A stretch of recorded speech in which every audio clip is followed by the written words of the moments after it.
kanya si Inday Sara. Alam mo sabi ni Inday na naman. Paulit-ulit na sinasabi ni Inday yun Castro, dalawa lang yan sa pamilya. Dalawa lang yan, dalawa na yan, magpinsan, silang dalawa lang sa pamilya na yan. Ang ibig kasi talagang sabihin dito ni Inday Sara, si Castro at saka si Franz Castro at saka itong si Claire Castro, parehas bobo. Sa sobrang bobo nila, magkamag-anak na sila. Dito naman tayo sa kanyang paboritong aso. Oo, si YT. Ayan si YT. Ito meron siyang ito bobo talaga. Ang laking bopols talaga nitong tao na to. Kasi sinabi ni BP Sara? Sabi ni BP Sara, tinanong si BP Sara ng mga chismosa diyan sa TV5. Sabi sa kanya, ganito, ganyan. Yung sinabi ni Claire Castro na ganito, na ganyan, manggagamit. Tapos nagpapagamit. Alam mo, wala na talagang panahon sa kanya si Inday Sara. Alam mo, sabi ni Inday na naman. Paulit-ulit na sinasabi ni Inday yun Castro, dalawa lang yan sa pamilya. Dalawa lang yan, dalawa na yan, magpinsan, silang dalawa lang sa pamilya na yan. Ang ibig kasi talagang sabihin dito ni Inday Sara, si Castro at saka si Franz Castro at saka itong si Claire Castro, parehas bobo. Sa sobrang bobo nila, magkamag-anak na sila. Oo. Kutsang ganun katanga yung mga yan. So, hindi niya pa rin nagigets. O hindi ko nga alam paano naging abogado to. Napakahina ng common sense.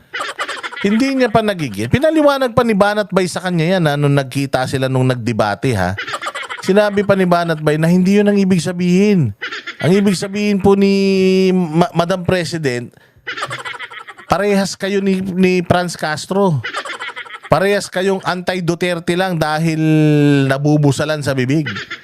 So ngayon, inulit na naman ni Inday Sara, hindi ba yung magpinsan na yan, si Castro at si Franz Castro, magpinsan yan, pinapaulit-ulit niya, tapos tumatawa pa siya kasi naiintindihan yun ng mga media yung ibig niyang sabihin pero ikaw hanggang ngayon hindi mo pa rin naiintindihan na pinagtitripan kayo ni Inday Sara.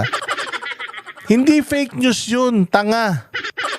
Oo, hindi ka fake news ni VP Sara. Pinaglalaruan ka, ginagawa kang tanga ka. Pakinggan natin yung sasabihin niya. Sinagot naman ng Malacanang ang mga pahayag ni VP Sara. Ayon kay Palace Press Officer Undersecretary Claire Castro, nakakalungkot na ang BICE ay nagpapakalat ng fake news. Sabi ng BICE, magpinsan sina Yusek Castro at ACT Teachers Party List Representative Franz Castro. Pero una nang pinaliwanag ni Yusek Castro. Tignan mo hindi mo lang isang beses pinaliwanag, dalawa, tatlong beses mo pinaliwanag. Hindi kasing tanga mo si Inday para hindi niya maintindihan yun. Kaya inuulit-ulit ni Inday kasi inuulit-ulit mo ding sabihin na hindi kayo magpinsan, which is tanga ka. In the first place, dapat hindi mo na ginagawa kasi nga alam mo na pinaglalaruan ka lang. Pero meron kasi talagang bobo na walang ano ba tawag doon? Hindi sense of humor wala siyang kilala niyo si Sheldon Cooper sa si Sheldon Cooper sa Big Bang Theory. Hindi siya nakakaintindi ng sarcasm yan. Hindi niya naiintindihan na sinasarcastic na siya or pinaglalaruan na siya kasi nga tanga. Si Sheldon Cooper sobrang talino nun. Sobrang talino nung karakter na yon sa isang series. Pero ito si Claire Castro, the fact na you're still affected by that and hindi mo nararamdaman yung sarcasm noong sagot ni Inday Sara, the joke is on you. Oo, ang tanga rito, ikaw, hindi si Inday Sara kasi hindi mo naiintindihan yung joke.